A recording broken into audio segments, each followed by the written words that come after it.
Okay, thank you everyone. I'm so glad to be here.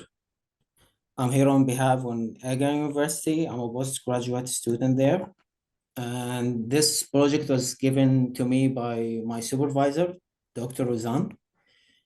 So let's just start easily. You already have seen this box before. Most of you already work on it. It's somewhere now in this picture in planet Earth. It's recording or tracking whatever meteors that can track. And here is another picture from the insides, contain around 6 or 4 cameras. So my object or target here is to do an optimized design for it to overcome some environmental challenges. To do so, I'm gonna manipulate this box that I already created, which is exact to the real box that's already been seen by most of you and worked upon. The dimension of this box is, as it known to most of you, the side is around 66 centimeter. All of the sides are equal, so it's make it a perfect square, and it's made out of aluminum. So the suggested design is gonna be after we address the challenges of this box, which most of them are environmental.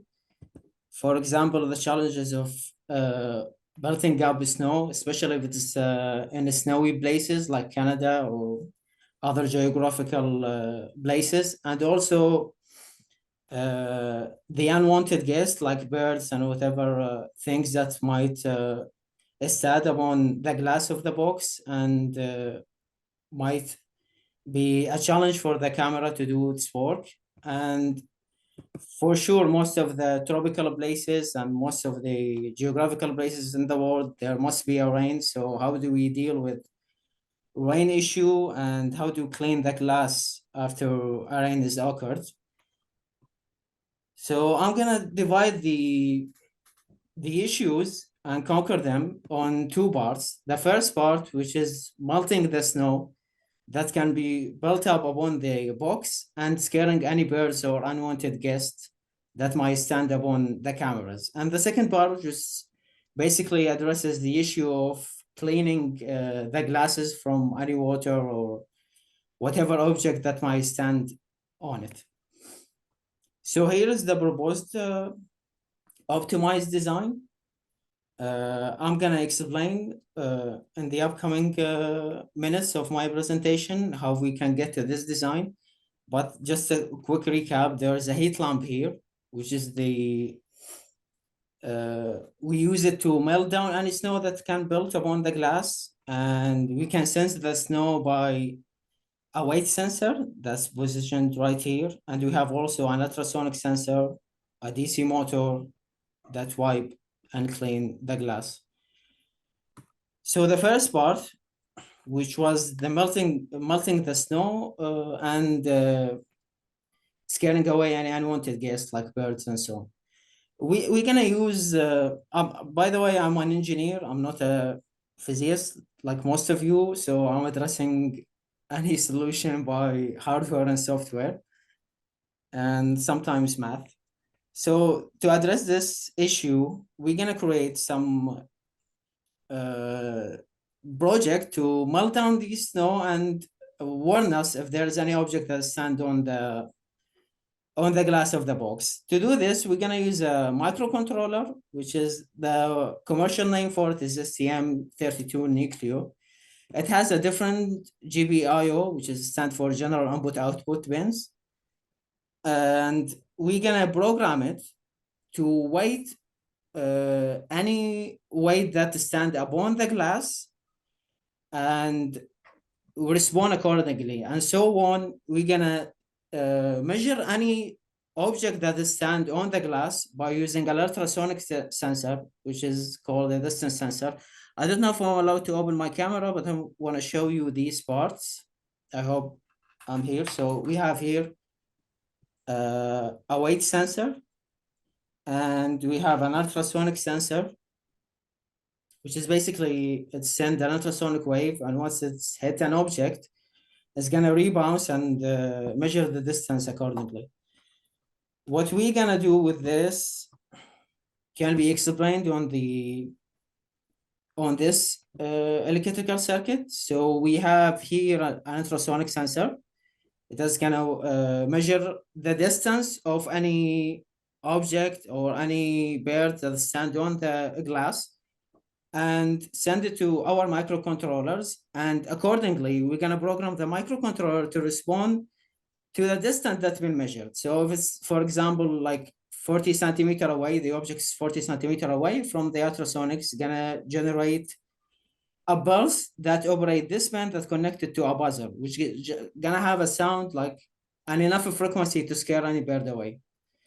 And for our weight sensor, which is the lost cell, as you see here, it's connected to an amplifier. It's gonna measure the weight of anything that stand on the glass, but basically we want to measure the weight of the snow that might accumulate above it. So if it's, let's just say half kilogram is gonna send the microcontroller is already gonna be programmed to measure it. If it's let's say half kilogram or above that a little bit, it's gonna send another burst to the pin that connected to electronic relay, which is operate as a switch that's gonna turn on the heat lamp. I don't know if most of you seen a heat lamp before, but available worldwide. I can show it too. So this one, I have this one here, which operates on 250 kilowatts, which is a lot, by the way. When I test with it, it can melt any accumulation of, let's say, even 5 kilograms of snow in a few minutes, maybe 3. So I suggest if you want to try it, maybe choose a smaller one. And so on. We already seen the circuit, the electrical circuit. So now we're gonna program it. We're gonna use a IDE, integrated development environment, for our microcontrollers, which has the commercial name and technical name of this one, STM32. And we're gonna program the GPIOB, or general input output pins, which one we're gonna connect, which one we're gonna program to operate according to the sensed weight or motion. Now, I won't bore you with details. There is a lot of libraries and dependencies, but I highlighted the important lines of code that you might need to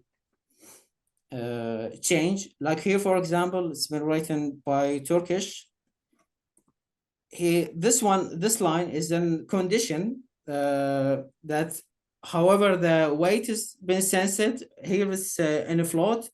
I done my test. This is around like 400 grams.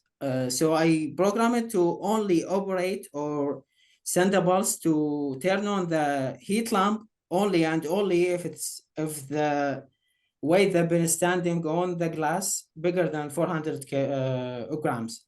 And we can change it however you like, according to the environment or the place that the camera box has been positioned in.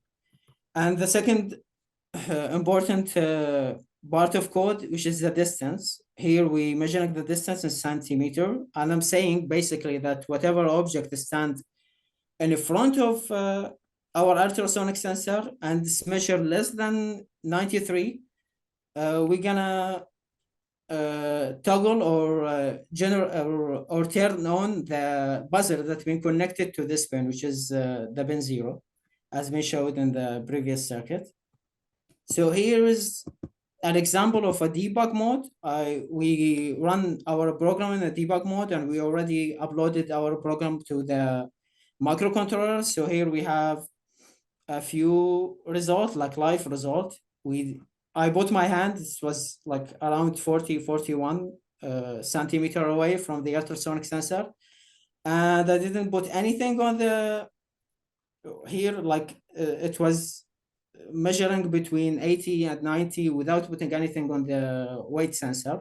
But when you push it, of course, the value is gonna change. So just a quick recap here. So we have our weight sensor here.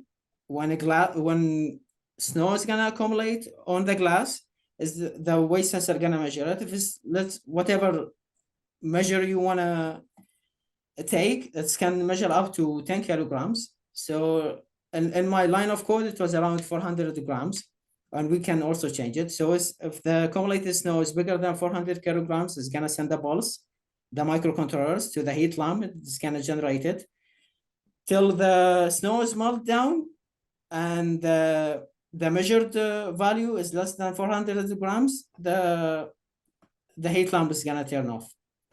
And here we have our ultrasonic sensor. We can even position it maybe up. So whatever things that come closer to the camera boxes, and it's gonna measure this distance. If it's less than 90, and we can even change it to 30. It's gonna send the microcontroller gonna send a pulse to a buzzer that's gonna scare the birds away. This was the first part. The second part was cleaning our glass from any rain or any object that doesn't move away with the heat lamp or ultrasonic. So here we have three major parts, which is we used here a different microcontrollers because we couldn't put all of the project in one design. The input output pins wasn't enough, so I can show you this one.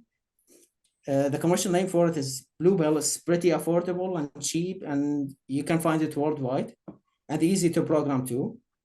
And we have also our humidity and temperature sensor. And of course, we have a DC motor that's gonna wipe any rain or small particles that can stand on the glass.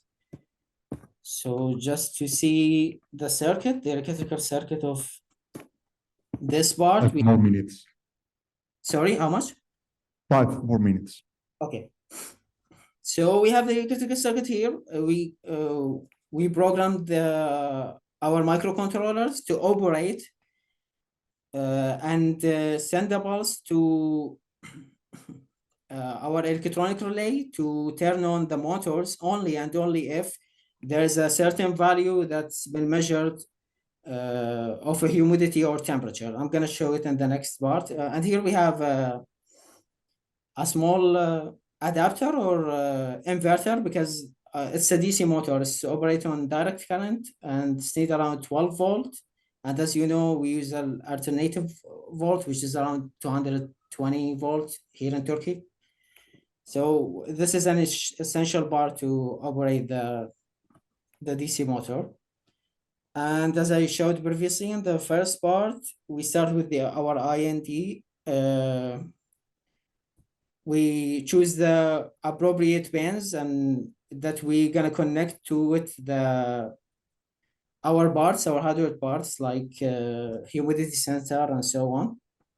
And here's we have also there's a lot of code, but we don't have to go in details. I highlighted the important part, which is the RH stands for relative humidity. So we already has been measuring the temperature in Celsius and Fahrenheit, but I thought it's gonna be more direct to sense the rain by measuring the relative humidity. So I'm saying here if it's more than 90, if I remember correctly, relative humidity stands for the amount of vapored 1 gram of water per cubic meter. So this is a lot, but our humidity sensor is one of the cheapest, and we can always make it better by taking a more precise one. So for example, here I think it's much less than that, but you can optimize it according to your environment and choose an approximated value. Here's our program in the debug mode. So we measuring the relative humidity and temperature in Celsius and Fahrenheit. And as I showed in the previous slide, whenever the humidity is more than 90, like for example, I put some water on the sensor and it's got around to like a simulated situation of rain. So it's got more than 90, and only then it's gonna turn on our motor, DC motor, to wipe our glass. But if it's gonna get less than that, I mean the humidity is gonna turn off our fiber motors. So here is the final design. And I wanted to leave some times to any questions because there might be a lot of details. I try to explain it as simple as possible. As you can see, we have three major sensors. It's the ultrasonic sensor to measure the distance of any object standing or moving. The weight sensor to sense if there is any snow that's accumulated above the glass. And the humidity sensor, which is this part right here. And we programmed our uploaded program that's been sent to the microcontrollers to operate only and only if there's a certain value that's been detected. Thank you for listening, and